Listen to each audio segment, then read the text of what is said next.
आज का विषय है डॉक्टर मनमोहन सिंह जी, जिनके लिए सम्मान से बड़ा पद था। डॉक्टर मनमोहन सिंह जी ताउम्र किसी न किसी पद पर रहे। ये दिगर है कि उनको पद पर बने रहने के लिए हमेशा अपने सम्मान से समझौता करना पड़ा था। एक अदना सा पप्पू भी उनका अपमान कर देता था, जो अगर परिवार विशेष का शाहजादा नहीं होता तो उनके सामने खड़े होने का काबिलियत भी उसके पास नहीं है।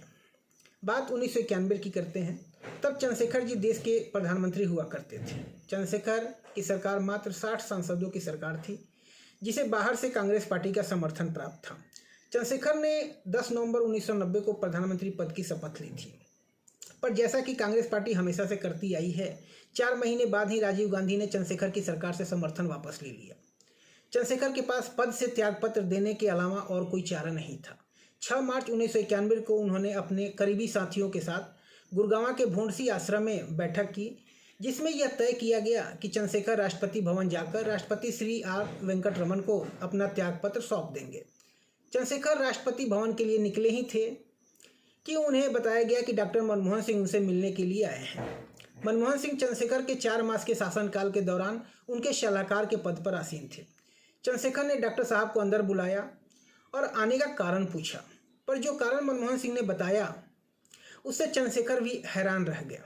दरअसल कुछ दिनों पहले प्रधानमंत्री के साथ चर्चा के दौरान यह बात निकल कर आई थी कि यूजीसी यानी कि यूनिवर्सिटी ग्रांट कमीशन विश्वविद्यालय अनुदान आयोग के चेयरमैन का पद रिक्त है।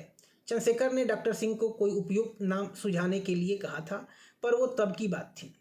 अब सिचुएशन अलग था।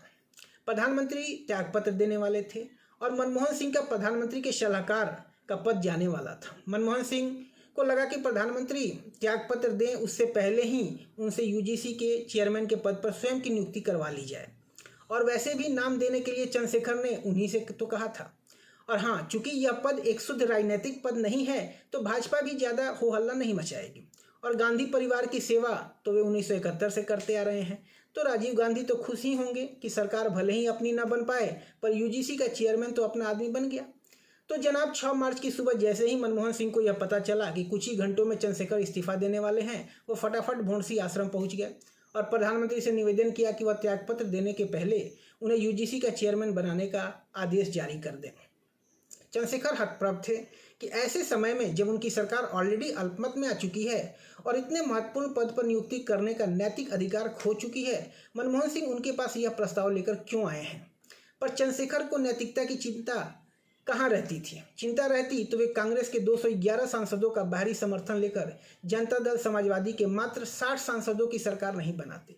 उन्होंने यूजीसी के चेयरमैन के पद पर मनमोहन सिंह की नियुक्ति के आदेश पर हस्ताक्षर कर दिए।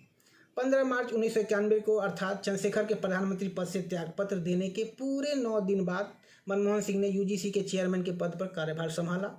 उन्होंने यह कार्यभार तब संभाला जब देश में एक कार्यवाहक सरकार थी जिसे शीर्षस्थ पदों पर नियुक्ति का कोई नैतिक अधिकार नहीं था। यह कहानी मैंने आपको इसलिए सुनाई ताकि आपको यह अंदाजा हो कि कपटी डॉक्टर मनमोहन सिंह कितने पदलोलुप इंसान हैं कि इसे मोदी जी की रेनकोट पहनकर स्नान का विशेषज्ञ कहते हैं। यह बिना किसी पद के रह ही नहीं सकते। जब से मैंने होश संभाला है यह किसी न किसी पद पर बने जरूर रहते हैं, चाहे सरकार किसी की भी हो। अगर हम मुरारजी भाई और चरण सिंह के 2 वर्षों को छोड़ दें तो 1971 से लेकर 1996 तक वो लगातार केंद्र सरकार या किसी केंद्रीय संस्थान में किसी न किसी शीर्ष पद पर आसीन जरूर रहे। और फिर 2004 से लेकर 2014 तक जब वो सोनिया गांधी की चरण पादुका प्रधानमंत्री की कुर्सी पर रख के उनके बिहाफ पर प्रॉक्सी सरकार चला रहे थे, उसे कौन नहीं जानता।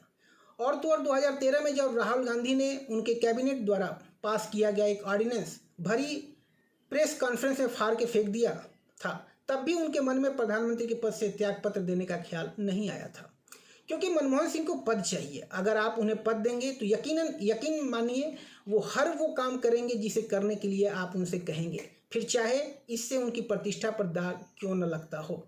अब 6 साल से सरकार में कोई पद नहीं है तो कांग्रेस पार्टी में गुलाम का पद ही सही पूरी निष्ठा के साथ गुलामी बजा रहे हैं। सोनिया गांधी जो कहने के लिए कहती हैं वो करते हैं, पर जब उनसे ये पूछा जाता है कि बताइए कि आपने किस नियम के तहत प्रधानमंत्री राहत कोष के पैसे राजीव गांधी फाउंडेशन को दान में दे दिए, तो वो मौन हो जाते हैं, क्योंकि गुलाम अपने मालिक के खिलाफ अपनी जुबान कभी नहीं खोलते। धन्यवाद।